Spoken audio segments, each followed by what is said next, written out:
Hello and welcome. My name is Tara, and in this video I'm going to be talking about my new favorite book, The Body Keeps the Score by Bessel van der Kolk. Now, I highly recommend this book if you are going through your own healing transformative journey, or if you're just curious about how trauma can affect the body, can affect the brain, and can affect our perception on reality. For the first part of the book, there's a very strong focus on trauma. And some pretty heavy traumas, PTSD, very, very, very heavy trauma. Some might find it a bit uncomfortable. Some of the conversation for myself, I find it very, very fascinating. And going into some of the more difficult discussions around the human experience about some significant traumas around abuse and the PTSD from the Bessel van der Kolk also studied war veterans, for example. Some of the experiences that they have gone through, very deep, but very real. And we need to sometimes hear these stories in order to understand and grasp even our own experiences. Even if we haven't experienced the big traumas, it's really interesting to know how different aspects of our childhood or traumatic events can affect our brain and can affect our reality, our perception, how we interact in the world, and our body. So it was a great book to tie everything together that I've been learning as well. I've been practicing. I found it extremely helpful as well. The book is divided, as I mentioned, the majority in the beginning portion is all around traumatic events and the results of those traumatic events, both, again, as I mentioned, in the brain, in the emotions, and in the body. And then the second half of the book is mostly on treatments that help people through recovery. And since I've been doing this work on myself, especially because I can speak from my own personal experience, but I also have seen the results with other people. But for myself, I have gone through extensive inner work and inner discovery around how to work through difficult situations. But it wasn't just understanding the difficult situation that I've gone through, it was the impact that had been that was connected to that difficult situation of my past. And trauma can affect our learning abilities, it can affect our focus, it can affect our confidence, it can affect how we see and perceive relationships, intimacy in relationships, our success, our reactions with the environment and with other people. It also, yes, affects our body very deeply. And I've said this before in other videos as well. If you think of everything as energy, and when we store traumas and difficulties within, and some of it we don't even know, some of it we don't even realize, and we may hear of the worst case scenario in traumatic event.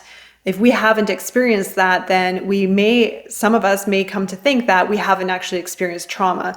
But the small traumas that I'm referring to are the cues, and he talks about this as well in this book. The cues, the social cues, the emotional cues, the verbal cues, the touch that may not have been experienced when we were a child, that we do need to experience in order for us to feel safe, in order for us to feel loved and nurtured and whole within ourselves. Some of the main takeaways that I got from this book was, number one, how when we've gone through traumatic events in our early life, that we can lose touch with our body and with our senses. And so when we've gone through traumatic events, if we've gone through fear, if we've gone through any of those more severe examples in our early life, then we can actually lose the connection with our body. And by that, I mean, it's the senses. It's really feeling into how our body is reacting. If we're holding on to stress, for example, and I've mentioned this before as well, we can become very comfortable with maybe back pain or chronic headaches. Not that we like it, we can become very comfortable with it, used to having these chronic aches and pains. But those aches and pains are sending signals to us, and we need to listen to them in order to diagnose, in order to properly regulate, and in order to find a modality or a practice that's going to resolve it. Now, what I liked about Bessel van der Kolk is that he is a psychologist. He does work with medication, and he has prescribed a lot of medications to people with PTSD and other symptoms, but he has also studied a lot of, we'll call it, alternative methods that are very beneficial for people connecting with their body and healing themselves of past traumas and difficult situations. So One, yoga is very good. EMDR, very good. Breath work as well. There are a lot of different modalities and therapies. Of course, talk therapy, the ability to open up networks within ourselves that have been closed that we can't reach on our own, where we need assistance or we need help from someone else to guide us through the networks within ourselves that have been closed in order to open up those networks for more flow and understanding and healing. And a really great quote that Bessel van der Kolk quoted from one of his inspirational psychiatrists, Milton Erickson, said, "Once you kick the log, the river will start flowing." So once people start integrating their traumatic memories, then it unlocks memories within us, and we can start the process of healing, of movement. Oftentimes we can block and suppress our memories and not want to face them. And we can put up a wall or a resistance around going into these memories or going into our life stories. And some of us, of course, don't want to face the difficult times. Sometimes it's very difficult to admit or to come to terms with some of the situations that we've experienced in our past that may have been difficult. But we need to do it in order to set ourselves free. That is part of the process, and it opens up so much more within ourselves.